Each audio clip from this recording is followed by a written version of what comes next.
นั่นว่าแม่นบ่ามั่ว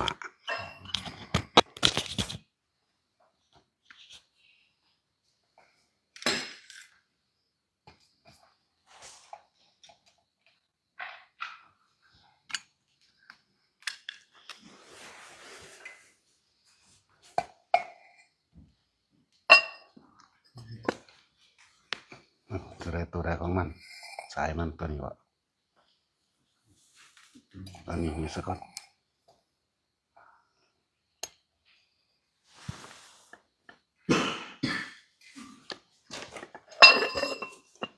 ตัวนี้ก็ยังบ่แม่น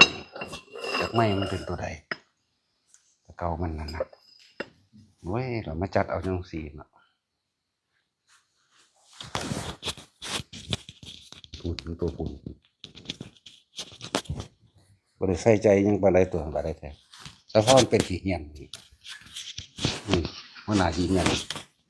หำเป็นขี้เหียนเลยนี่รู้จักบ่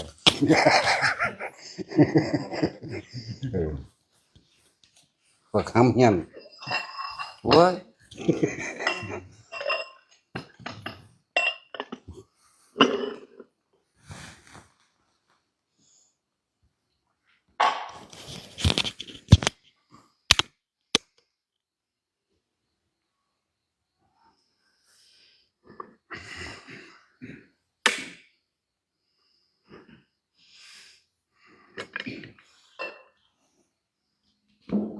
นั่นเห็นบ่ล่ะพวกขี้เหียนนี่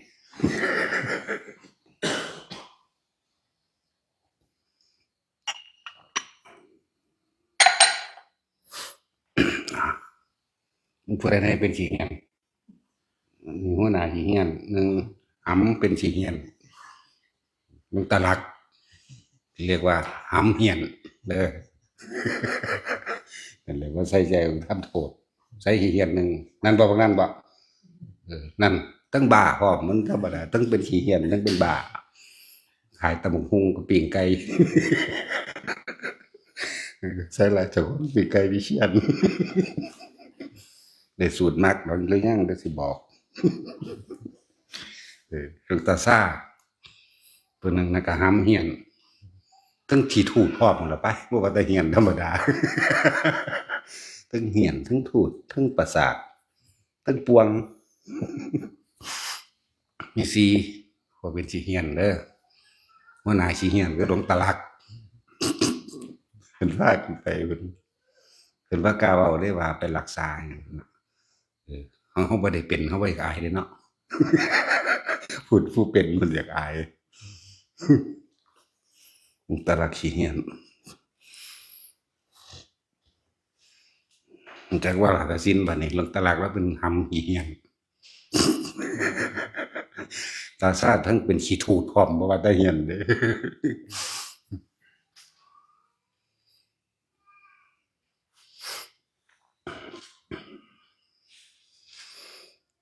สำหรับผู้อันเข้ามาฝึกหัดปฏิบัติใหม่เฮาก็มีครูฝึกให้คือพวกอันครูลุงในฉายาก็คืออีเกียดังบีกครับเราเอิ้นอีเกียดังบีกลูกหลวงปู่ศรีหมอลำเก่าอีปุ่งครูปุ่งมันสิว่าจั่งใดครูน้อยจังซี่ล่ะอีปุ่ง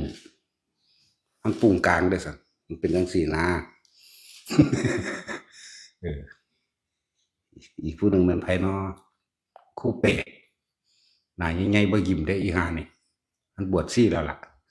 จะให้เป็นที่ปรึกษาได้ใน3คนไปอีกผู้หนึ่งมีอีกบ่มีอันมันสิน้อยเฮาเอิ้นเฮาตั้งเอาเองดอกขึ้นมาบ่ล่ะนี่สิน้อยอันนี้ตุกตักตรงอันนี้ซี่อันนี้ซี่ตุกตักแล้วเบิ่งเล่าอย่างตุกตักมาเรื่อยตุกตักเขาอยากปวงแน่หลายเติบ99%อย่าไปหัวซ่าแล้วเด้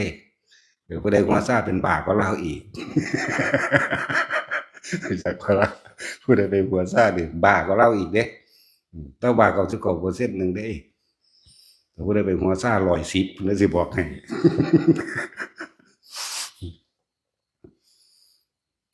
แนะนำให้สำหรับผู้มาฝึกเทคนิคต่างๆในการทรงฌานหรือสมาธิรักษาโรคเขาก็มีวิธีเขาไปต่อยอดเอาเองในวิธีฝึกในวิธีแนะนำกันคือเขาไปต่อยอดเทคนิคของไผของมันถ้าผู้นี้แนะให้แล้วบ่เป็นก็อีกผู้หนึงไปเรื่อยนั่นแหละคือว่าเป็นแนะนำให้ความเป็นห่วงเป็นใยกันย่านบ่เป็นเพราะแต่ละคนมีทุกข์มาแหละแต่ก็มีความหวังว่าอยากเป็นหรืออยากหายออกจากโรคภัยไข้เจ็บบางคนก็บ่ได้ใส่ใจเรื่องสิมาปฏิบัติธรรมละกิเลสปานใดดอกเนาะมานี่เพราะว่าเป็นโรคอยากรักษาโรคแต่ว่าก็มาเจตนาใดก็มาซะก่อนฟังไปฟังมามันก็เข้าถึงความจริงชีวิตเจ้าของได้ดอกเอิ้นว่าธรรมเข้าสู่ธรรมใดเหมือนกันเหมือนกับทางนั่นแหละเป็นปากทางแห่งธรรมแต่เป็นปากทางเริ่มต้นของการเสียสละในความเห็นแก่ตัวแม้กระทั่งว่าละอัตตาตัวตนออกได้เลยในท่านก็ดี ไม่ถือว่าถึงแล้วท่านถึงนิพพานใดก็มีได้ล่ะเห็นบ่ล่ะแต่ว่างจิตถึกแล้วท่านมันเป็นความหน่อยเลยผู้ใดมีให้ท่านกับสิ่งใดก็ช่างบุญคือความสงบภายในตัวเองเกิดจากผู้ให้ไม่ใช่ผู้รับจากบ่ล่ะแล้วก็ท่านที่ทำให้ถึงพระนิพพานได้ไม่หวังผลในทานไม่มีจิตผูกพันในผลแห่งทานไม่มุ่งการสังสมในความอยากได้อยากดีอยากมีอยากเป็นท่านนี่ถึงนิพพานได้เพราะว่าท่านเกิดจิตเป็นกลางท่านที่ว่างอุเบกขาได้นี่แล้วมันก็สิน้อมเข้าไปเองนะผู้ใดท่านแนวนี้ได้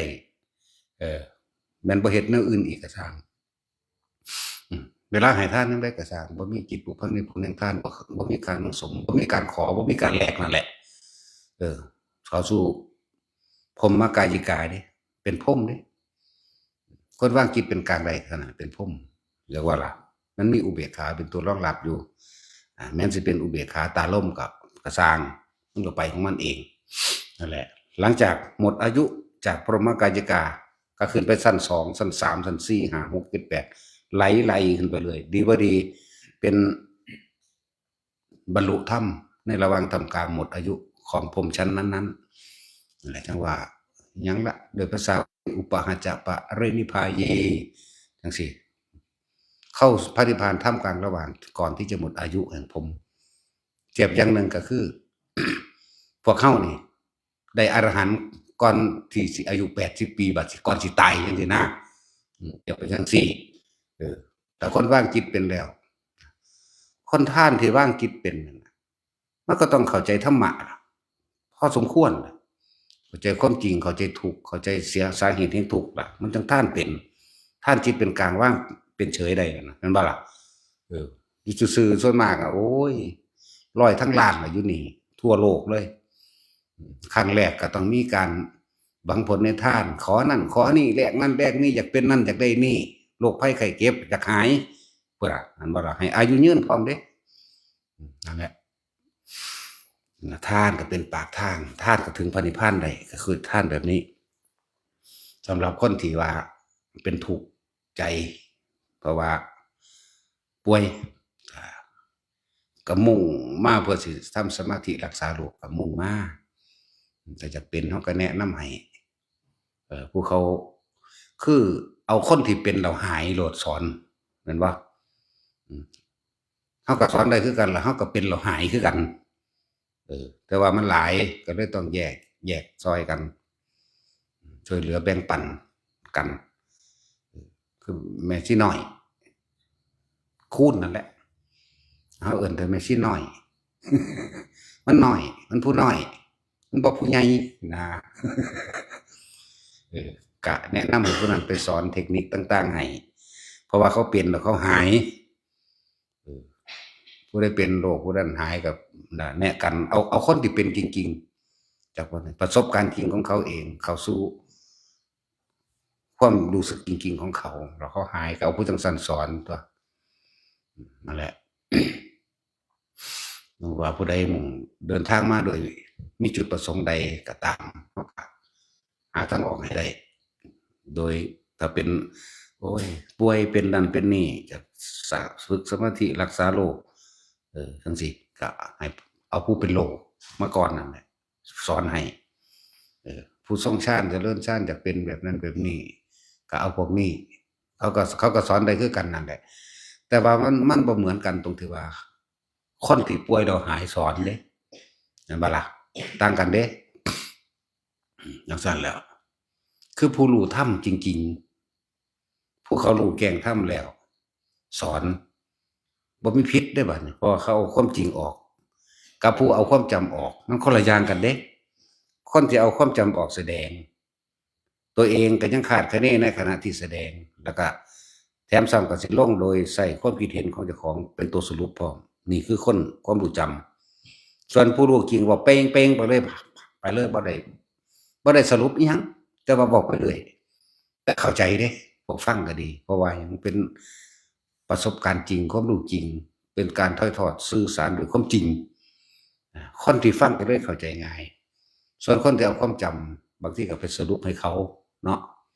อย่างนั้นอย่างนั้นอย่างนั้นไปเลยเด้มันต่างกันเด้ความรู้สึกมันต่างกันอยู่จึงว่าแนะนำแม่นผู้ใดมาเดินทางมาฝึกไปเถอะก็ยังว่านั่นแหละพวกฆราวาสทั้งหลายก็ยังมีห่วงอยู่ก็ฝึกเอาแล้วก็ให้ฮู้ในฐานะของตนฐานะว่าเจ้าของอยากรวยก็อยากรวยหนีก็บ่ทันได้เบิดก็มีเห็นบ่ก็ยอมรับตัวเองตัวทั้งอยากรวยทั้งอยากไปนิพพานทั้งห่วงผัวทั้งห่วงลูกทั้งห่วงหนี้ทั้งห่วงสมบัติอยู่นั่นแหละแต่ว่าก็เฮ็ดปนกันไปนั่นแหละถึงบอกว่าแยกให้มันเป็นถึงจักว่าฐานะอันสมควรของตนเองถึงมาถามเว้าเอายอดมันเลยคือเพิ่นมันก็ยังค่าอยู่หั่นแหละค่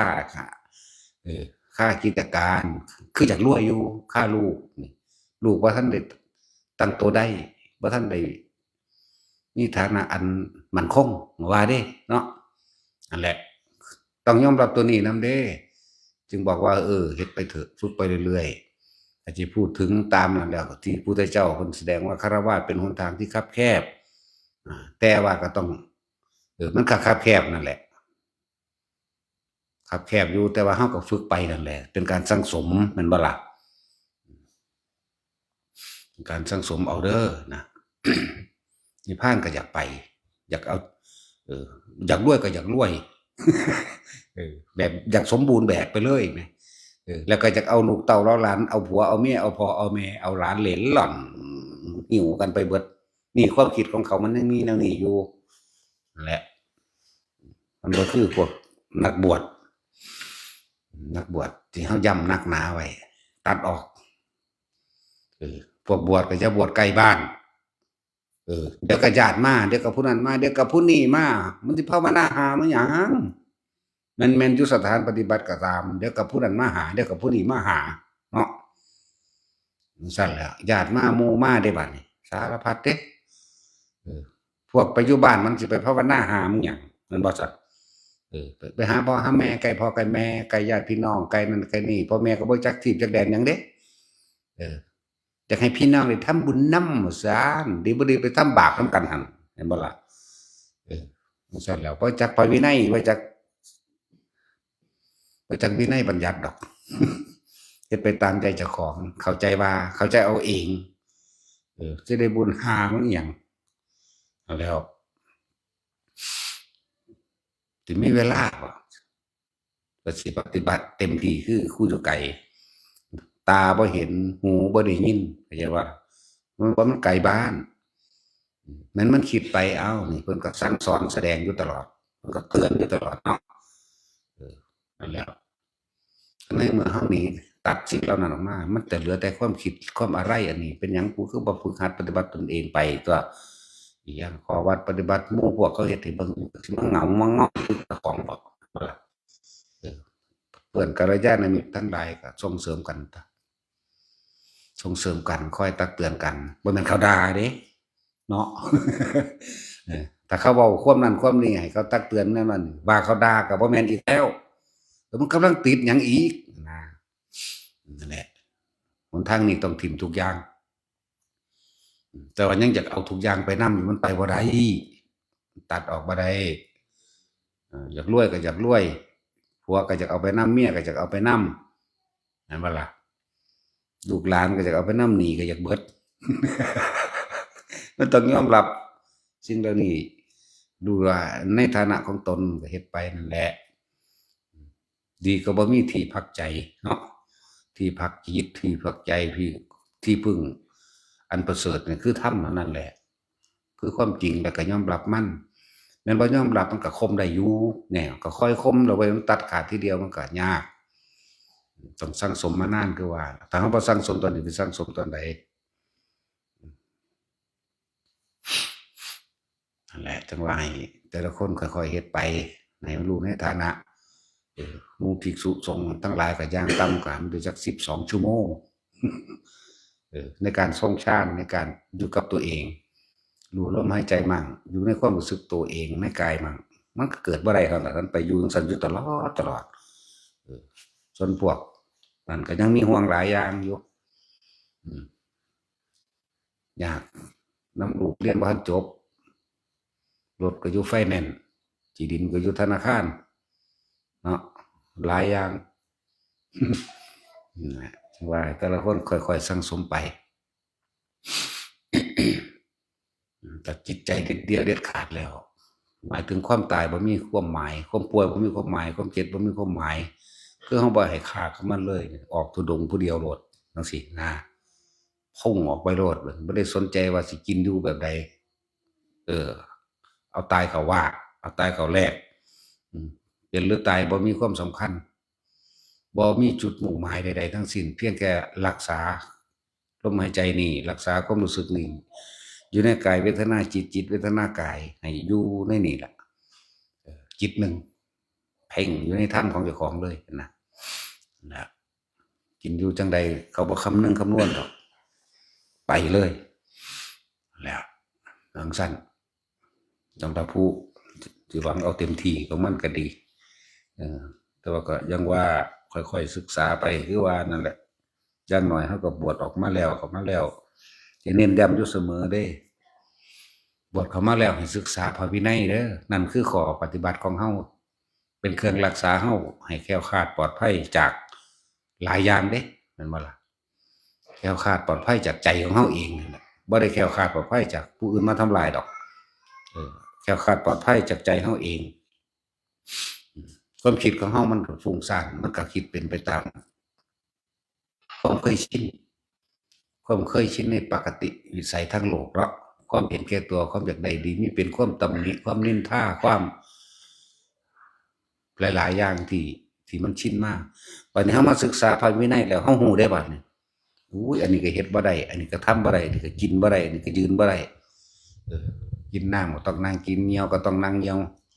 อาบน้ำก็ต้องใส่ผ้าอาบนี่นะก่อนที่สันข้าวกินข้าวก็ต้องพิจารณาอาหารก่อนเนี่ยแล้วก็หลายๆอย่างที่ควรหรือบ่ควรเฮาศึกษาไปแล้วตัวนั้นสิเป็นกำไรของเฮาเองนั่นแหละมันจะสิบวชน้อยหรือบวชหลายก็ตามถ้ารักษาพระวินัยบ่ได้มันก็บ่ได้มันเลยเกิดกลายเป็นว่าขาดทุนว่านักบวชที่บวชเองนี่ยังเว้าแบบเอาไว้ว่ามีอานิสงส์ถึง60กับคนพวกนี้สิเวียนว่ายตายเกิดเฉพาะที่มีพุทธศาสนาเกิดขึ้นเท่านั้นจึงจะมาเกิดเป็นมนุษย์แล้วก็เป็นมนุษย์ในพุทธศาสนาใช่ป่ะนี่คนที่มีพระธรรมไปเกิดขึ้นแล้วพุทธเจ้าเผยแผ่ธรรมขึ้นแล้วมีโอกาสที่จะเข้านิพพานเอาง่ายๆเด้บัดนี้เฮามาบวชแล้วเฮาสั่งสมอุปนิสัยเฮาบ่เคยผิดเฮาบ่ผิดหยังแม้นสิผิดเล็กน้อยแต่ว่าเฮาแก้หรือแสดงอาบัติจังซี่นะนี่เฮาสึกออกไปแล้วเป็นกำไรไว้แล้วเด้เรื่องของโลกก็ลูกไปแต่ว่าเรื่องเข้ามาบวชนี่มันเลยได้กำไรขึ้นมาเพิ่มอีกกำไรก็คือเกิดเฉพาะพุทธศาสนาเกิดเฉพาะที่พระธรรมปรากฏขึ้นแล้วในโลกนะนี่ต่างหากที่ว่าเป็นกำไร บัดนี้บ่ศึกษาบ่ทำตามมีแต่ขาดทุนเด้บัดนี้กว่าเจ้าสิคืนมาให้60กลับได้คืนเก่ามันบ่ธรรมดาเด้ตกนรกไปแล้วเฮ็ดนั่นเฮ็ดนี่ไปแล้วนี่ขาดทุนจากบัดนี้ขาดทุนแล้วก็บ่ค่อยได้เกิดในตอนที่มีพุทธศาสนาเข้าใจบ่นี่ก็นั่นแหละเพราะว่ามันไปใส่อันนั้นแหละไปใส่ที่ทำผิดนั่นแหละเกิดตอนที่บ่มีแต่ละศาสตร์หรือสังสมตำไปเรื่อยๆนั่นแหละบัดนี้แม่นมันเกิดมาพ้อพุทธศาสนาก็ซังเลยเกิดกลายเป็นคนรังเกียจจักว่าเป็นนี่จังซั่นจังซี่เลยเกิดศัตรูกับอันนั้นไปเลยก็มีเด้เหมือนที่เขาเคยว่าเฮานั่นแหละเออกูก็เคยบวชเหมือนกันมึงศึกหาแหม่บ่ซั่นคือเฮาว่านั่นแหละแม่นบ่เฮาก็ว่าคือกันภาษาเคยมันบ่คือมันบ่สู่ผู้อยู่เดี๋ยวนี้เด้เนาะบัดนี้ในความเคยตัวเองฝึกหัดปฏิบัติส่ำใดรู้ส่ำใดตามพระวินัยอยู่บ่นั่นคือเฮาเห็นโดยทั่วไปนี่แหละบ่ฝึกหัดอีหยังบ่สอนกันเพราะว่าผู้อันอยู่ก่อนก็บ่สอนกันธรรมและวินัยนี่แหมเป็นศาสดาแทนเราตถาคตแหมแม่นบ่ล่ะธรรมคือความจริงวินัยคือข้อวัดปฏิบัติของตัวเองเป็นศาสดาหมายถึงบุคคลผู้ควรเดินตามคำว่าศาสดานี่แทนเราตถาคตแทนความเป็นเช่นนั้นพูดนะแปลเอาเนี่ยเราเว้ยเห็นบ่ล่ะความจริงผู้ที่จะถึงความจริงหรือความจริงโดยธรรมของทุกชีวิตสรรพสัตว์นี่คือธรรมและวินัยนี่คือเป็นหนทางเดินของผู้ที่สืบพุทธศาสนาทอดเสริมด้วยวินัยแทนเราศาสดาหมายถึงบุคคลผู้ควรเอาอย่างศาสดานี่ดามาจากคำว่าอัตตานั่นแหละศาสตร์มาถึงความรู้ควรศึกษาควรเดินตามแทนเรานี่แทนตถาคตกว่าจะเข้าถึงคำว่าตถาคตหรือตถาตานิพพานเลยได้นั่นจากว่าคือรู้แจ้งโลกเลยคำว่าตถาตามันเป็นเช่นนั้นมันบ่มีอย่างอื่นอีกแล้วมันเป็นแบบนั้นจังซั่นแหละอย่างเป็นจังซั่นแหละอันน่ะแต่ว่าบ่แม่นแบบโลกมันเหนือโลกแล้วจักบ่ล่ะนั่นแหละผู้ใดเข้าถึงคำว่าตถาตาผู้ใดเข้าถึงคำว่ามันเป็นจังซั่นแหละอารมณ์มันเกิดบ่ได้มันก็จบซั่นตัวนั่นแหละเหมือนกันแหละกับหมู่พวกว่าอย่าเพิ่งไปอยู่ที่อื่นเด้อถือนิสัยให้ได้5พรรษาซะก่อนแม่น5พรรษาแล้วเพิ่นบ่อนุญาตก็ไปบ่ได้คิดเบิ่งดูเพิ่นก็เบิ่งอยู่ในหันแหละแต่ว่าพวกไปก่อน5นี่มันทำตามวินัยอยู่บ่บัดนี้แต่ซ้ำนี่ก็ฝืนเพิ่นแล้วแหมมันฝืนเฮาผู้เป็นอาจารย์เด้พูนฝืนพระศาสดาพระพุทธเจ้าพูนเข้าใจบ่ล่ะสิไปหยังกับพวกกันคิดเอาเองว่าเอาเองห่มผ้าเหลืองเข้ามาแล้วก็เข้าใจว่าเจ้าของบริสุทธิ์โลดบ่เข้าใจว่าเจ้าของเป็นพระเข้าใจว่าสิทำบุญได้บุญโลดบ่ผู้จังซั่นแล้วหลายอย่างที่เขาบ่ศึกษาเขาบ่อ่านดอกมันขี้คร้านแล้วก็มันบ่เฮ็ดนำพร้อมบางคนตั้งใจไว้กูมาบวชนี่แหละกูสิหนีไปอยู่เมืองอื่นเด้นี่คืออยู่นี่เฮาก็บ่ให้มาแล้วเด้อยู่หัวตะพานนี่จักมันสิเป็นไปแนวใดก็สร้างเด้อบ่รับบัดสุทธิเฮาก็บ่ให้อยู่แล้วที่บวชเข้ามาในพรรษาแรกปีแรกคือว่ายังสิอยู่ต่อไปอีกอยู่จังสิให้ใบสุทธิเพราะว่าหยังผ่านพรรษาไปแล้วถ้าอยากไปธุดงค์มันก็มีการตรวจสอบว่าอยู่สังกัดใดสำนักใดก็เลยขอหลวงพ่อหลวงปู่เจ้าคุณขออนุญาต1เป็นหยังคือให้เฮ็ดใบสุทธิเร็วแท้เพราะว่าการเก็บไข้ได้ป่วยหรือเข้าโรงพยาบาลติดต่อเขาก็ติดต่อหรือทางราชการนั้นนี้มันก็บ่ได้แล่นกลับไปกลับมาในบ่ได้ยากอุปชาบ่ได้ยากสังกัดต้องมาแล่นไปเส้นผุนเส้นพี่เห็นบ่ล่ะนั่นแหละ1นี่เกี่ยวกับโรงพยาบาลเกี่ยวกับการธุดงค์พร้อมก็เลยขออนุญาตจากเพิ่นก็อนุญาตให้ด้วยเหตุผลกลไกนี้เห็นบ่นั่นแหละมันก็เลยให้แต่บางคนบ่ทันได้หยังไปหรอกก็มีบ่จักหยังเดะนั่นน่ะซ้ำนี่สิเข้าใจว่าเจ้าของได้ทำหยังได้บรรลุหยังนั่นแนวนั้นเนาะมีแต่สิได้ส่วนแห่งความเป็นบ้าอีหลีนั่นแหละเพียงซั่นแต่สุดท้ายแล้วสิเป็นเด้อ จังสั่นแหละสิได้ส่วนในคนเป็นบ้า เป็นคนบ่เต็มเป็นคนบ่พอว่าเจ้าบ่ได้สนใจคำสอนพระพุทธเจ้าเลยนะเจ้าคิดว่าพ่อแม่เจ้าก็สิได้นำอยู่บ่เป็นแนวนั้นบ่ได้เป็นน้ำกันจักว่าล่ะเหมือนกับบิณฑิกษุนั่นแหละแม่กับน้องสาวมายุยงส่งเสริมน้ำกันนั่นแหละส่วนพระพิไสเป็นพระอรหันต์เนี่ยเห็นบ่ก็บิณฑิกษุนั้นบ่แม่นคนเกิดในสมัยพุทธเจ้าโคดมเฮานี่เด้เกิดในสมัยพระพุทธเจ้ากัสสปะพุ่นเด้พี่ไส้เพิ่นว่าอ้ายกับน้องเนี่ยบวชน้ำกันบวชน้ำกันส่วนพี่ไส้ว่าผมแก่แล้วเฒ่าแล้วผมบ่อาจสามารถสิไปร่ำเรียนหยังได้ขอกรรมฐานเพิ่นก็ให้ให้กรรมฐานหาเข้าป่าไปเด้อในปีนั้นพรรษานั้นก็บรรลุอรหันต์ไปเมื่อบรรลุอรหันต์แล้วส่วนน้องเนี่ยเป็นผู้เรียนพระไตรปิฎกจดจำคำสอนของพระพุทธเจ้าได้หลายก็มาแสดงธรรมเกิดลาภสักการะมากขึ้น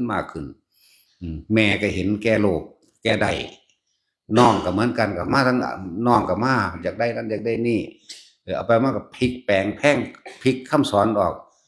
ทำบุญทั้งสั้นสิได้แบบนี้เลยเอาลาภสักการะคือเป็นผู้จัดแต่งขึ้นมาเลยเอานั่นซ้ำนี่เด้อเอานี่ใส่แค่นี้เด้อตั้งแต่เฮ็ดไปเพื่อแม่แล้วน้องที่อยากได้เข้าใจบ่ล่ะบ่ได้เฮ็ดเพื่อสงฆ์ผู้พี่ชายนี่มีญาณอยู่เล่งมาแล้วตายแล้วน้องกูแม่กูเลยมาบอกมาสอนบัดนี้เพิ่นมีลูกศิษย์ลูกหาหลายเด้ลาภสักการะมันเกิดหลายด้วยความเจ้าเล่ห์เพทุบายของเพิ่นเองนั่นแหละนั่นแล้วด่าพระพี่ชายตัวบัดนี้จักว่าล่ะด่าพระพี่ชายเพิ่นก็เบิ่งเอาสัตว์โลกเป็นไปตามกรรมเขาก็เป็นผู้เรียนคงแก่เรียนมาเยอะแล้วแต่ว่าเขาบ่ทำตามแต่สัตว์โลกทั้งหลายทำกรรมใดย่อมได้รับผลกรรมนั้นนั่นเห็นว่าเขาปล่อยว่าเขาไม่มึงปล่อยเด้ทำกรรมใดย่อมรับผลกรรมนั้นเราจะทำอะไรกับเขาได้ถ้าเขาไม่ทำตามนั่นเพิ่นก็เลยปล่อยเลยเห็นว่าสุดท้ายก็ตกนรกเดี๋ยวนี้ก็ตกนรกนี่ล่ะได้พักผ่อนแน่เพราะว่าอานิสงส์การถือบวชในตอนแรกตั้งใจดีอย่าบ่ตอนแรกตั้งใจดีอยู่ต่อมาลาภสักการะมันถูกทับหัวที่สั่นแล้วตอนนี้ก็อยู่ในนรกนั่นเด้ล่ะในระหว่างทำกลางนี่พุทธเจ้าเพิ่นสินำออกมาแสดงธรรมมันปลาตัวนั้นเขาไปสิเบ็ดได้ปากขึ้นบัดเดียวเหม็นเบิดกรุงราชคฤห์เรียกว่าล่ะหาวขึ้นบาดเดียวเท่านั้นแหละเหม็นอึกเลยพุทธเจ้าก็เลยบอกไปเอาปลาน้ำเด็กน้อยพวกนั้นมาไปให้ผู้ใหญ่ไปซื้อเขานั่นแหละแต่ว่าปลายังมีชีวิตอยู่เด้เมื่อทั้งกษัตริย์ทั้งชาวบ้านเสนาบดีทั้งหลายตลอดหมู่ภิกษุมานั่งห้อมล้อมเดี๋ยวเพิ่นก็แสดงธรรมแสดงเทศน์เราจะทำให้ปลานี้พูดได้เห็นบ่เพิ่นก็ถามปลาเนี่ยนะกบินภิกขุเดินภิกขุกบินพี่ชายของเธอไปไหนเบ้าขึ้นทีเดียวค่ำเหม็นเบิดเรียกว่าล่ะปุถุชนทั้งหลายก็ปิดดังไว้แต่ว่าอริยเจ้าทั้งหลายเนี่ยทำของเหม็นให้เป็นของหอมก็ได้ทำของสกปรกทำอสุภะให้เป็นสุภะก็ได้ทำสุภะมาถึงภาพสิ่งที่สวยงามให้เป็นของเน่าเปื่อยก็ได้เพิ่นวางกิจเป็นกลางแล้วแล้วก็เหม็นก็เฮ็ดหยังเพิ่นบ่ได้แต่รู้ว่าเหม็นหอมก็เฮ็ดหยังเพิ่นบ่ได้แต่รู้ว่าหอมนี่อริยเจ้าทั้งหลายผู้บรรลุอรหันต์เดี๋ยวมันสิมาเถียงเรื่องอดีตโสดาบันยังเบนอยู่หน้าอีกมึงนี่ต้องกันไว้ นั่นแหละก็ถามพี่ชายของท่านไปไหนพี่ชายเขานิพพานไปแล้วแล้วน้องสาวไปไหนก็ตกนรกแล้วแม่ไปไหนก็ตกนรกต่อจากนี้เธอจะไปไหนหัวฟาดพื้นตายซ้ำเป็นนรกจังซั่นแล้วอานิสงส์ของการบวชมีอยู่ตัวตั้งใจแรกคือได้พักผ่อนจากนรกเอาง่ายๆมาเกิดเป็นปลาในศาสตร์นี่เป็นปลาท่องพร้อมปลาท่องเขาบ่อยากกินเขาว่ามันงามเพราะมันเล่นดอกเห็นบ่เป็นปลาท่องเพราะว่าอานิสงส์แห่งผ้าเหลืองนั่นเองแห่งผ้ากาสาวพัดนั่นเองจึงมาเกิดเป็นปลาท่องนั่นแหละ คนบ่อยากกินบันไดได้คนจะเอามาเลี้ยงประดับประดาเนาะจังซั่นนี่คืออานิสงส์ของเขาบวช นั่นแหละต่อจากนั้นก็ไปนรกนั่นแล้วเอาเธอหน้ามึงสิเก่งไปไสวะผู้อันนั้นหลายแค่นี้ก็เฮ็ดบ่ได้แล้วคิดตีว่าสิไว้ไปมรรคผลนิพพานทางใดนั่นว่าล่ะหนทางนี้ก็ยังเดินบ่ตรงบ่ถูกอยู่แล้วมันสิเอาผลมาจากไสในเมื่อบ่เดินตามทางแหมเอิ้นว่ามรรคผลนิพพานมรรคก็คือทางมีองค์8นี่พระวินัยนั่นแหละเป็นเครื่องรักษาตัวเองก็ต้องรักษาพระวินัยตัวจังซั่นแล้วปฏิสิมีส่วนในความเป็นบ้าต้องคิดเอาเองเฮ็ดเอาเองแบบนั้นล่ะสร้างแต่ว่าแม่นกูเด้ล่ะเนาะบ้ากับบ้าไปเบิดฮอดผู้ส่งเสริมสนับสนุนพุ่นเด้อทำกรรมร่วมกันเดี๋ยวล่ะนั่นแหละคิดพวกคิดว่าเจ้าของบรรลุเนี่ยมันคนละเรื่องกันเด้คิดว่ารู้กับรู้ว่าคิดเนี่ยโอ้ยรู้ว่าคิดมันยังยับยั้งตัวเองอยู่เนาะพวกคิดว่ารู้แต่ไม่รู้เด่นอยากบอกบ่รู้สึกโตเลยเด้นั่นแหละบอกบ่ฟัง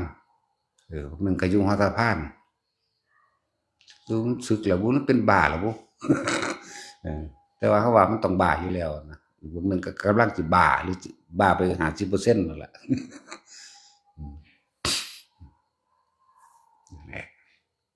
ผู้ใดไปแล้วก็ไปเลยซะในเมื่อแค่นี้ก็ยังเฮ็ดบ่ได้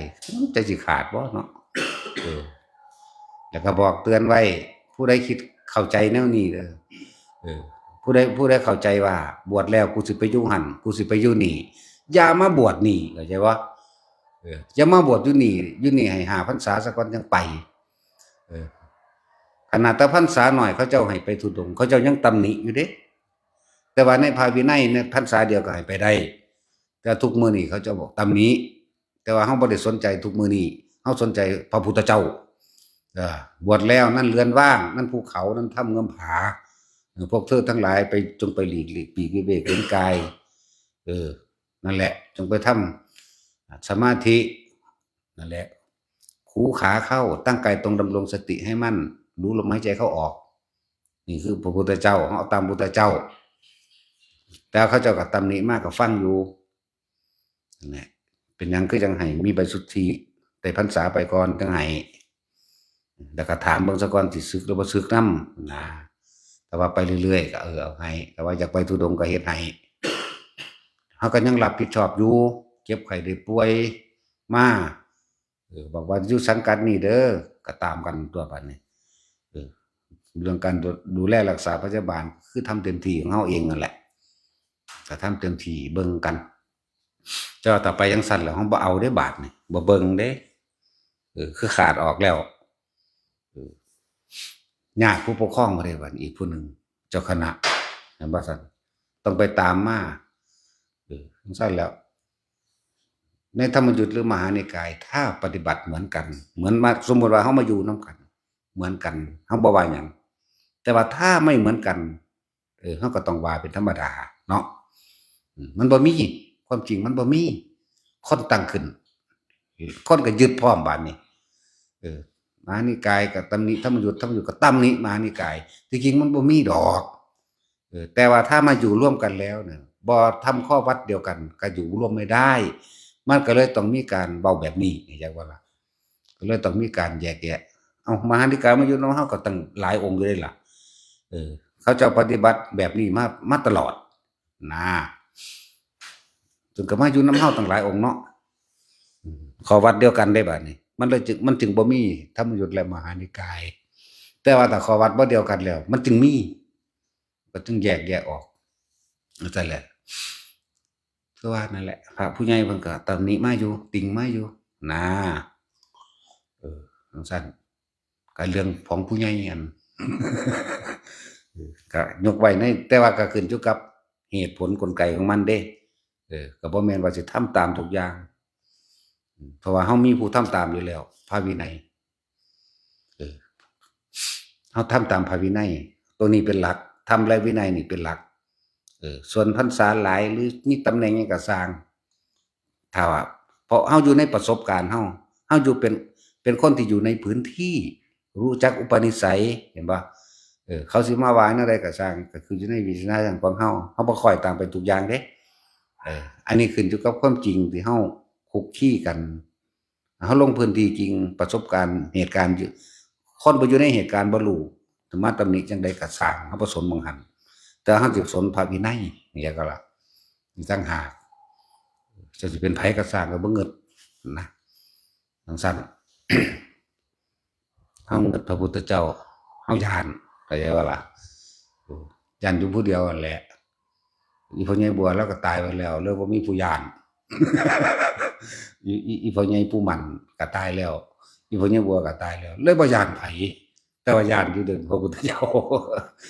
ก็ย้านเพิ่นนั่นแหละนอกนั้นก็แล้วแต่เหตุนะแล้วแต่เหตุเด้เหตุแบบใดสมควรหรือบ่สมควรแบบใดนะแต่ว่าสำหรับผู้ที่ว่าไปแล้วหรือถูกขับออกไปแล้วก็บ่ได้ให้กลับมาเด้เป็นหยังก็บ่ได้รับผิดชอบส่วนจะสิเป็นหยังกับทางเจ้าคณะผู้ปกครองทางอำเภอจังหวัดเพิ่นก็สิมาถามเฮาคือเก่าล่ะเฮาก็สิบอกเพิ่นแล้วแต่นะเพิ่นก็สิถามเฮาอีกคือเก่าแหละนะเฮาก็ว่าพระวินัยบ่ได้ให้แต่เอาสิจังได๋ก็ตามนั้นโลดเดบาทนี่ไปหันเดบาทนี่นั่นแหละเขาบ่ได้รู้จักพระวินัยอิหยังชาวบ้านจะมาสนใจอ่านจนแตกฉานคักปานนั้นบ่ซั่นแต่พวกบวชมาอยู่แท้ๆจักมันอ่านจบบ่เอาจบเดี๋ยวนี้ก็ดีเนาะ แม่นว่าซั่นแต่ช่วยเอาไปอ่านได้พอ10หน้าแล้วบ่นะแน่เห็นบ่มันเอาไปเดือนนึงแล้วครับ เออเฮามันอ่านแล้วเฮาพกมาแตะโดนคักเด้อริยวินัยนั่นน่ะบ่ต่ำกว่า20 ปีเด้อแต่เฮาพกอยู่ตลอดเบิ่งอยู่ตลอดเด้อิหยังเป็นอิหยังก็ได้นั่นแหละแต่เฮาก็บ่เคยไปตำหนิไผเด้มีแต่ควรหรือบ่ควรเอาไว้สอนเจ้าของรู้จักมาก่อนสิบวชพุ่นเด้ล่ะแต่เป็นเณรพุ่นจักว่าล่ะถ้าเว้าเรื่องนั้นก็แต่ว่าอันอริยวินัยนั่นมันละเอียดกว่ากันมันมีนัยยะมันมี 1.1 1.2 1.3 1.4ไปเลยเด้บัดนี้มันบ่แม่นแค่ว่าศีลชังลา27เด้มันมีนัยยะต่างๆที่เพิ่นให้แง่คิดอันใดเป็นอาบัติอันใดเป็นอนาบัติอันใดเป็นอ่า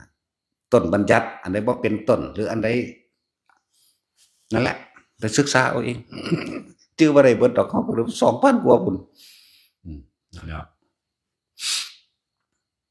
หลายอย่างแต่ก็จำเอาไว้เด้อผู้ใดคิดว่ามาบวชแล้วสิไปอยู่บ้านบ่ต้องมามื้ออื่นก็มีเยอะแยะพูดไปบ่น้ำพระอินทร์ ไปหาหลวงตาสินเนี่ยตลอดหลวงตาสินก็ได้อาจารย์ตะวันก็ได้ชัยวัฒน์ก็ได้บาเส็งก็ไปได้ทั้งนั้นเห็นว่าล่ะไปมีหลายหม่องอยู่ผู้เขาเจ้าดังๆพุ่นเนาะเดี๋ยวหาองค์ใดก็ไปไม่กับหลวงพ่ออินหนักเด้สิบอกให้ หลวงพ่ออินถวายเมื่อนั้นว่าล่ะจะไปที่ล่ะแล้วหลายหม่องอยู่ดอกแต่หาอีพ่อใหญ่เยือนมึงแน่เนาะเจ้าสิค้นปูนอยู่เบิดมื้อเบิดคืนแล้ว หลวงพ่อเยือนนั่นเจ้าสิขยันบ่แต่ว่าการทำงานกับการปฏิบัติธรรมมันอยู่นำกันเด้ของเพิ่นก็เลยกรรมฐานน้ำเย็นให้รู้สึกโตความหมายของเพิ่นนั่นน่ะนั่นแหละทุกอย่างก็ลงสู่ความรู้สึกโตนั่นแหละอิหยังก็ดีทำงานก็ให้รู้สึกโตเวทนาในเวทนาบ่ได้บ่แม่นรู้สึกว่าทำงานฉันกวาดปูนอยู่โอ้ยมึงหันมายามแล้วสิแม่มึงเอ้ยบ่แม่นไปอยู่พุ่นเข้าใจบ่ล่ะพี่นวงอยู่พี่หรืออยู่ในท้องหรืออยู่ในหนำกลางอกก็แล้วแต่ณจุดใดจุดหนึ่งความรู้สึกตัวตั้งไว้ในกายจุดใดจุดหนึ่งจุดเดียวว่าซั่นสิว่าสร้างกรรมฐานขึ้นมาอันหนึ่งเพื่อให้เป็นฐานที่ตั้งแห่งจิตในความรู้สึกตัวเมื่อจิตตั้งมั่นตั้งตรงไหนของเฮาตั้งหน้าผากแต่มันเคลื่อนไปนี่คือจุดเริ่มต้นตั้งหน้าผากตั้งหัวก็ว่าไปของเพิ่นเริ่มต้นตรงไหนตรงท้องกินน้ำเพิ่นมีตู้เย็นหลายเพิ่นเลยให้กินกรรมฐานน้ำเย็น หลวงพ่อเยือนเปลืองน้ำปานบ่เฮ็ดน้ำดอกเนาะเฮ็ดสายตาหลูบๆลงไปเบิ่งดังเอาโลดบือขึ้นมาโลดเพ่งลงไปในหูดังในปลายดังมันขึ้นมานวงๆกลางๆหน้าผากเลยแต่ของอยู่ชายแดนอึดน้ำให้เขาหาน้ำให้เขากินยากเนาะ ไปเห็นนี่ด่ากูอีกละ เฮาต้องด่าไว้ก่อนเพิ่นสิด่าเฮา เนาะอันละ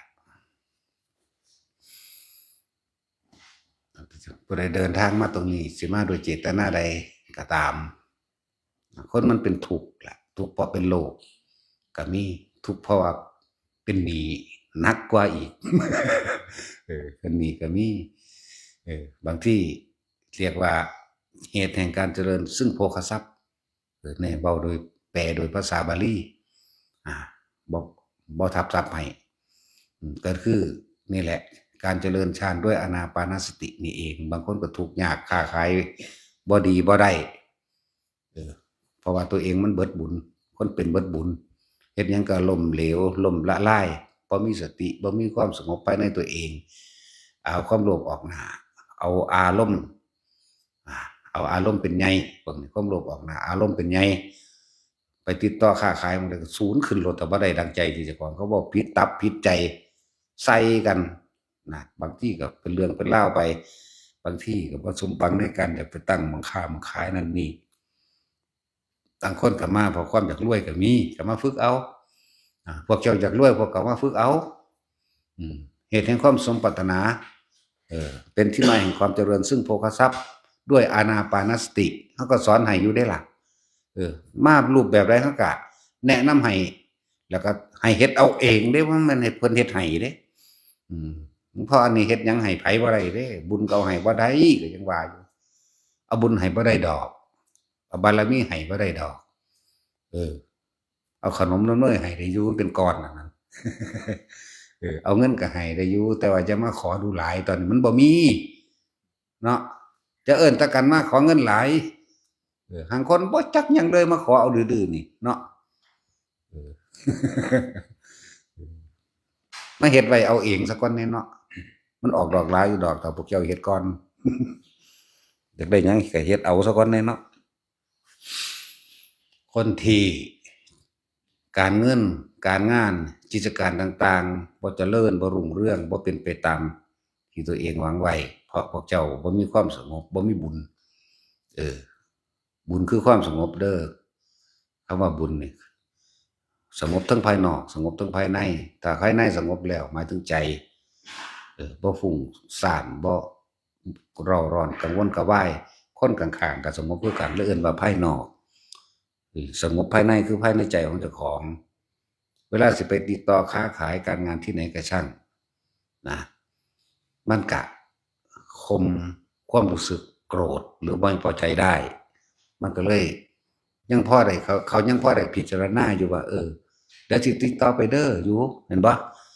แต่บางคนวัดใส่กันเลยนั่นจะมาอีกได้บาดนี้ก็ไปหั่นคือตัดขาดเลยนะแต่ว่าที่ มันมีความส่วนตัวช่วยภายในยิ่งกว่านั้นลึกลับเมื่อ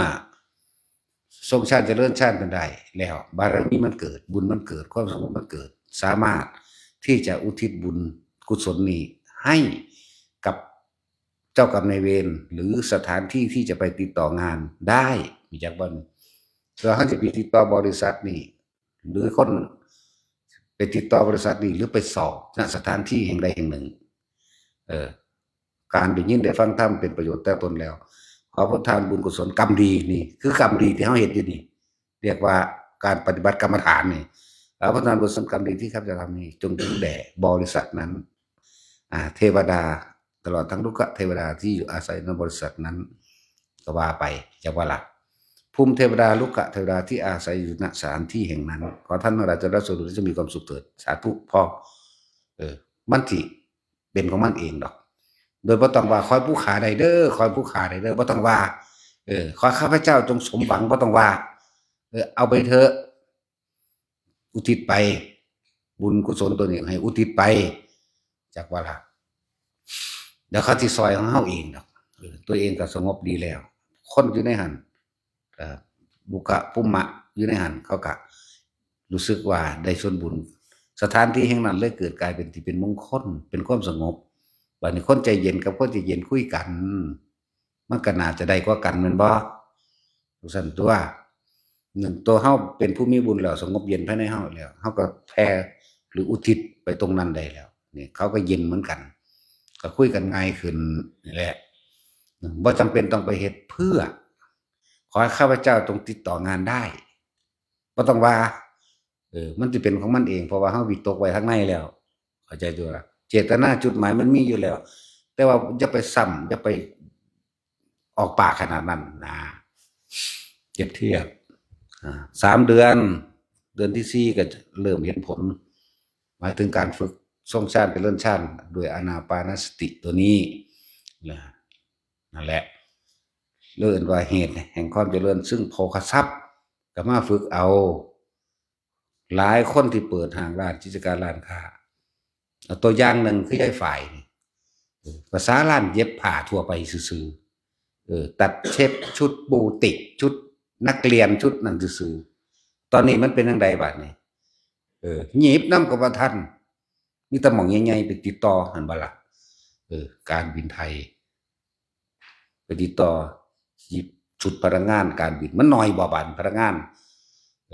บัดนี้กรมทหารนั่นๆนี่เห็นบ่ชุดใน10ใน100ในพลในพันเขาไปฟาดเอาที่เราเป็นพันๆสุดพุ่นบาดนี้มึงหยิบท่านว่าบาดนี้เนาะสมน้ำหน้ามันเนาะ สั่นแล้วแต่ทั้งสี่แหละเวลาจะผ่านนิดหน่อยเขาคือมีอยู่ต่อได้ปีแล้วเด้แต่เขาว่าเขามาทำกรรมฐานอยู่นี่ทำบุญทำทานอยู่นี่เข้าใจป่ะล่ะเขาจะเลิ่นอยู่นี่เดียวทั้งสั้นตัวตั้งแต่กี้โอ้ยไปหาบวงสรวงมาซื้อมักซีดามา ซื้อบักแอปเปิลมาน้ำส้มน้ำแดงมาตั้งขึ้นหัวหมูหัวหมาเป็ดไก่ไหว้เจ้าพ่อเจ้าแม่เนาะผีสางนั่งใหม่สั่นแล้วแต่เรามันนั่งจอบว่าคนที่เขามาสั่งร้านกูบ่นอนเขามาตากผ้าเต็มไปซ้ำ5 บาทนึง สั่นแล้วนั่นแหละก็มาเปลี่ยนก็เห็นไม่เลยนั่นแหละเขาก็ฝึกของเขาเฮ็ดของเขาเขาก็เจริญรุ่งเรื่องของเขาก็ต่อบุญขึ้นไปเองอยากขายดินบางใดก็ขายได้บัดนี้หลวงพ่อซอยแน่สั่นซอยนี่ไปเฮ็ดเอาเองเด้เฮาว่าเนาะเจ้ากับกลุ่มกูคือเก่าหั่นล่ะวะ เอาจนได้จังซั่นแหล้วขายนั่นขายนี่ก็ได้เด้ล่ะได้ก็เพราะว่าตัวเองทำเองบ่แม่นหลวงพ่ออันนี้เด้แนะให้เฮ็ดเอาซื่อๆเด้นั่นแหละกิจการงานนี่แหละจึงเรียกว่ามีตัวอย่างว่าเหตุแห่งความเจริญซึ่งโภคทรัพย์มันก็เกิดขึ้นตัวแต่ของเฮ็ดเอาเองสร้างเอาเองแล้วแต่ของมีความสงบภายในตัวเองแล้วสติมันก็มีความระลึกได้ควรบ่ควรสิคมบ่คมปัญญาคือความรอบรู้ในกองสังขารการสิปรับปรุงแนวใดในกิจการปัญญาทางโลกก็มันก็คิดออกเพราะว่ามันมีหยังมีความสงบภายในตัวเองแล้วนั่นแหละจึงเรียกว่าบางคนก็มาเพราะว่ากิจการงานแต่ของบ่ดีตกงานหางานบ่ได้ขายของบ่ได้สารพัดนี่เรียกว่าเหตุเจริญแห่งความสมภพทรัพย์กับพากันมาเอาสำหรับผู้มาแนวนี้บัดนี้มันก็เทิงได้ยินได้ฟังธรรมไปพร้อมจากบัดนี้มันก็เลยแยกแยะออกควรวางจิตแบบใดงานนี่เขาทำเพื่อเลี้ยงชีพมันเลยกลายเป็นสัมมาอาชีโวไปของมันเองนี่สำหรับคนที่ป่วยเป็นโรคเขาบ่ได้มาศรัทธาธรรมะเข้าใจบ่แต่ว่าเขาป่วยเขาก็เดินทางมาว่าอ้าวคือกูไปหารักษาทั่วบ่ได้ล่ะโรงพยาบาลในโลกนี่เนาะอ้าวไปก็ไปบ่แบบไปบ่ได้เชื่อดอกแต่ว่าหังมา เพราะว่าหยังมันอยากหาย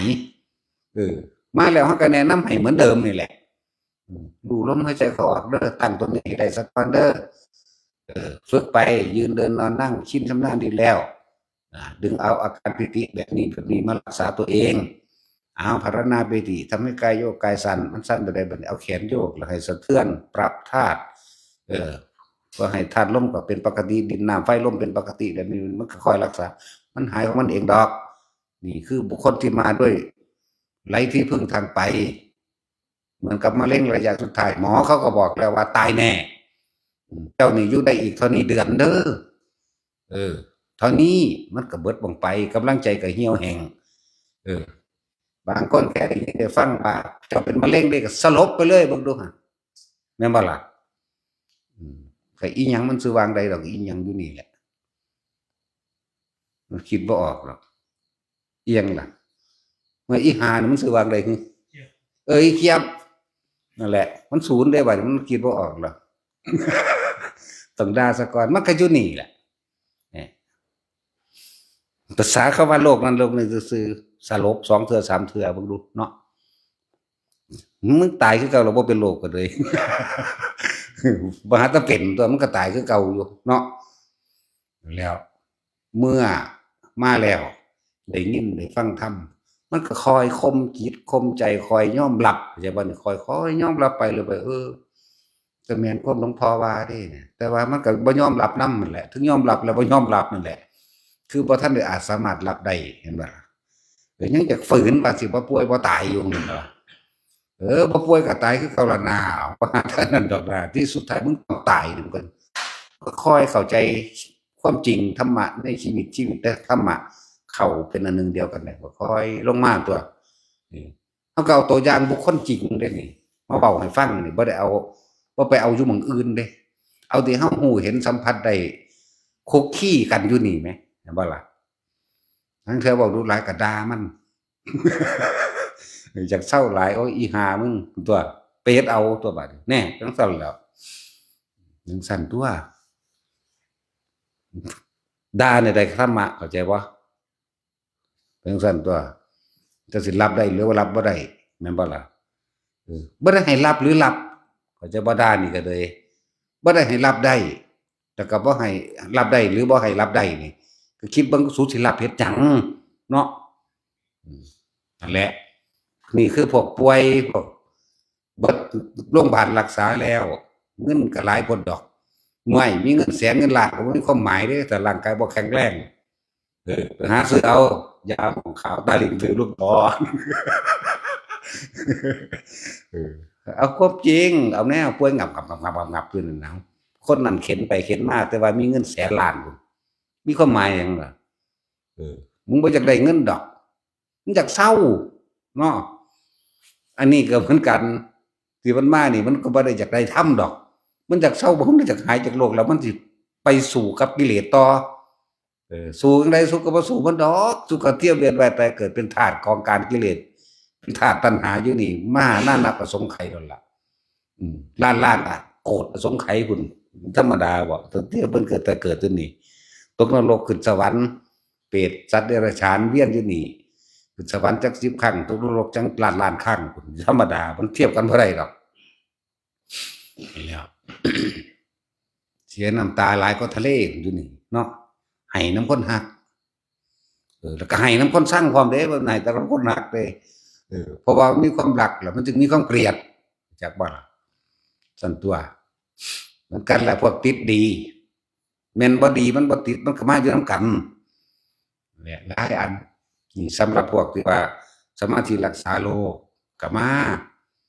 แต่ว่าให้ฝึกหัดเอาเองเด้บ่แม่นเพิ่นเฮ็ดให้แล้วก็เครื่องละเล่นต่างๆในการฝึกจิตซ่อมเจ้าของเองหลายอย่างที่เฮาแนะนำให้ล้วนแล้วถ้าไปหาดึงเอายอดมันมาเบิดเด้แบบฝึกให้ง่ายเป็นเอาง่ายๆถ้ามักยากก็ไปฝึกในกสิณพุ่นสิบอกให้มักยากก็เลยว่าสิฝึกกสิณดินกสิณน้ำก็ไปตั้งวงกสิณแล้วไปอยู่ผู้เดียวในป่า3-4 เดือนอยู่ผู้เดียวจนกว่าสิจับอุคหานิมิตได้เมื่อจับอุคหานิมิตได้เป็นปฏิภาคนิมิตจนกว่าสิแยกภาคออกให้มันเป็นแบบนั้นแบบนี้ได้พุ่นละผู้ใดอยากมักยากก็มาสิสอนให้สิบอกให้แต่ว่าให้ไปเป็นเอาเองเฮ็ดเอาเองเด้เนาะมักยากผู้ใดมักง่ายก็มายากก็ได้ง่ายก็ดีเนาะแหมมันได้เบิดเด้ก็ได้เบิดตัวมันเฮ็ดเป็นเบิดคือกันมันบ่ได้เว้าแบบย้านไผอย่างเงี้ยเด้นี่เฮ็ดเป็นเบิดมันก็เว้าได้เบิดตัวแถมซ้ำบ่ได้ไปหลอกไผมาเด้บัดนี้เฮ็ดเอาเองเลยเป็นเอาเองเอาอยู่ผู้เดียวนั่นล่ะหมุนลวงควางอยู่ผู้เดียวไปสิมาจักนำเฮาเนาะเฮาก็ฮู้จักตัวเฮาเองก็เว้าสักสิ่งที่เฮาเป็นตัวหมุนลวงควางหั่นหลวงปู่เฒ่าหลวงตาเฒ่าโอ้ยแล้วนายหลายมึนบ่แม่นมึนแนวอันคนว่าเด้เฮามึนในชาติของเฮาเด้ เอาแนวถาดนี่เขาส่งเนี่ยรถส่งถาดเขานี่เห็นบ่นี่อยู่เบิ่งแล้วก็คือนั่งทั่ววันนี้เออสุศาลานั่นแหล้ว มันมีกับมันปูกระเบื้องอยู่ศาลาบางครั้งบางอื่นมันบ่ปูเขาเจ้าลาดปูนแล้วบ่แม่นปูกระเบื้องลาดปูนมันเรียบเด้อซั่นเอาแล้วบัดนี้ดึงดังควงหลวงควงหลวงควงหลวงควงกังน่ะควกคาบกันแล้วเออเพิ่นก็เลี้ยวเพิ่นก็ไกลโอ๊ยโคตรพ่อโคตรแม่เบิ่งยามใดมึงสิหนีจากกูฮ้องขึ้นสุดเสียงโอ้ยเออจังซั่นแหล้วเฮาก็ไปเฮ็ดของเฮาอยู่หั่นแกล้งเขาเจ้าได้แล้วก็ไปหัวเราะตัวบัดนี้หัวเราะเด้อก็สั่งแล้วบรรเทาแล่นบ่ทันเฮาแหมนั่นล่ะมีหลายแบบจึงบอกว่าไผอยากฝึกแบบใดพวกเจ้าสิเอาง่ายหรือสิเอายากได้ทั้งนั้นบอกได้ทั้งนั้นบอกได้แล้วก็เฮ็ดได้มาก่อนแล้วเฮาเคยเฮ็ดสิ่งที่ยากมาแล้วอันอื่นๆที่นำมาเอาแค่เอาเทคนิคต่างๆเหมือนเรียนรัดใหญ่แล้วเฒ่าใกล้สิตายเบิดแล้วเรียนรัดเอาโลดเนาะ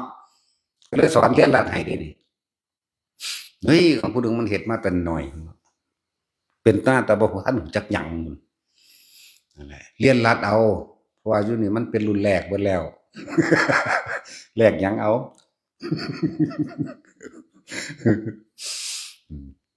นั่นแหละ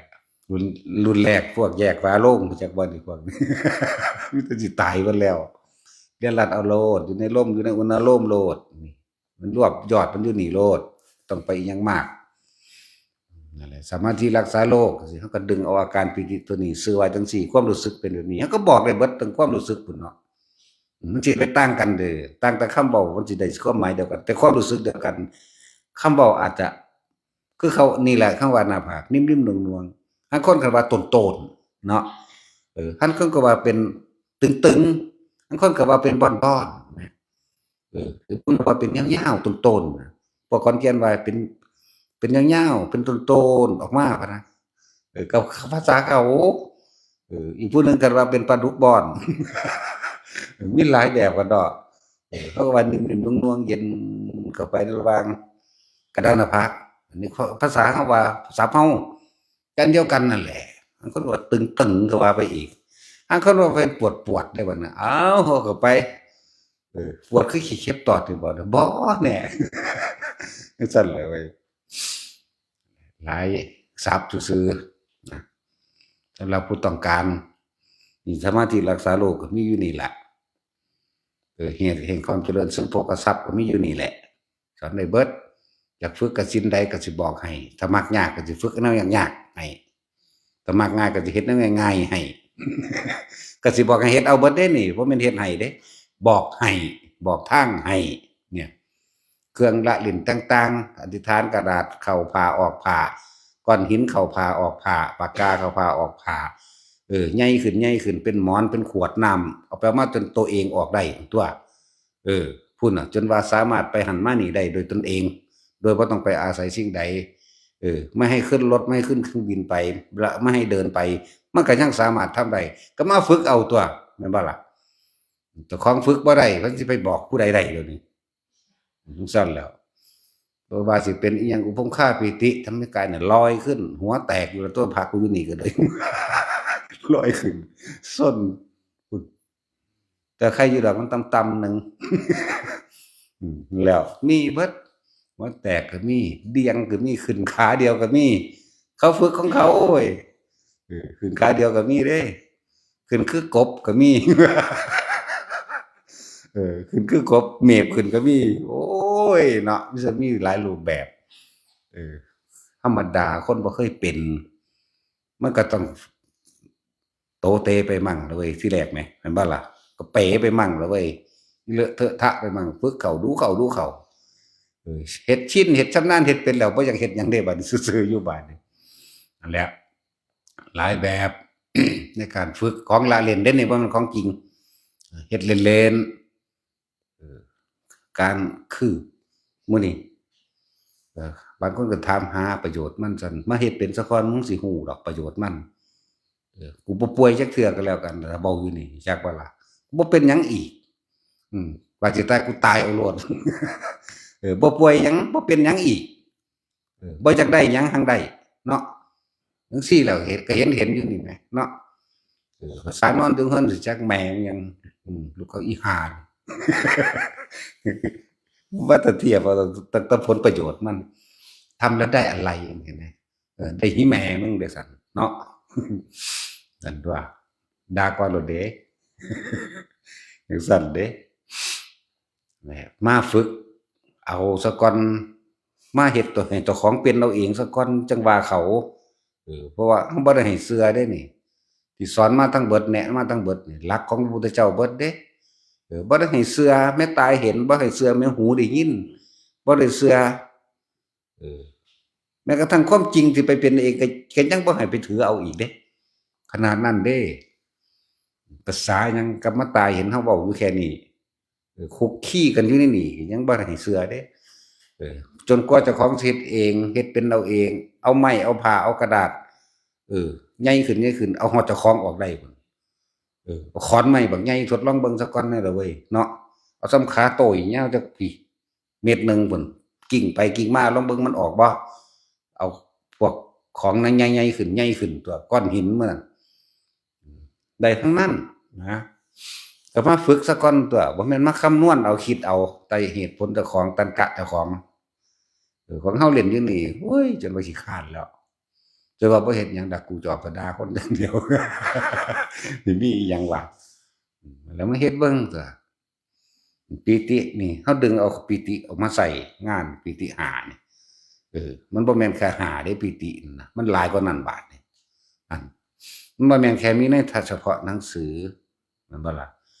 ประสบการณ์จริงพี่ต่างหากตัวผู้เขาเข้าไปรู้ได้จริงๆพี่ต่างหากเด้ก็มาฝึกให้มันเป็นซะก่อนจังว่าจังมาตำหนิเนาะเป็นแล้วเชื่อบ่เชื่อก็สร้างเด้เนาะเพราะว่าเฮานี่เน้นการกระทำเอาเองเน้นเป็นเองรู้เอาเองเห็นเอาเองเป็นเอาเองมันบ่สู่คนรู้เองเห็นเองเป็นเองเด้เชื่อหรือบ่เชื่อก็สร้างเด้บางหันมันบ่ได้ไปใส่ใจนั่นแหละหลายอย่างที่ฝึกสอนให้เครื่องเล่นต่างๆนะเครื่องเล่นพวกนี้เอาของออกเอาของเข้าคืบแขนตัวเองมาเบิ่งวงซะก่อนเดี๋ยวมันสิรู้จักดอกว่ามันสิมีประโยชน์อันใดหลายแบบอยู่เด้ล่ะนั่นแหละเอาสมาทาน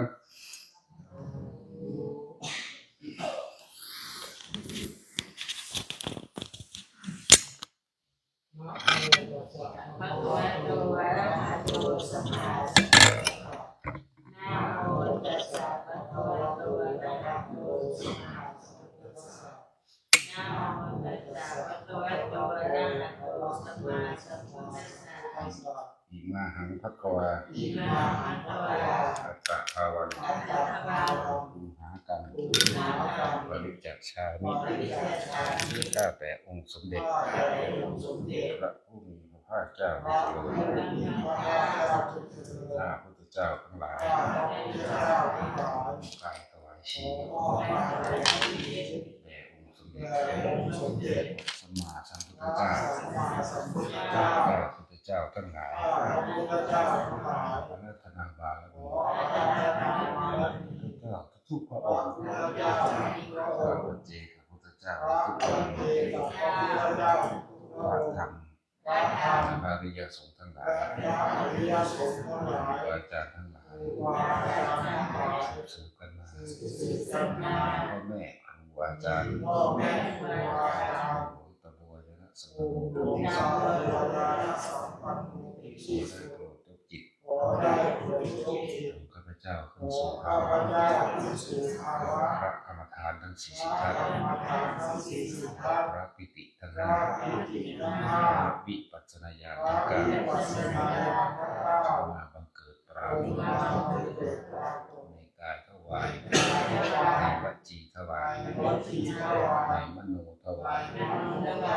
ขอข้าพระเจ้าการบัดเดี๋ยวนี้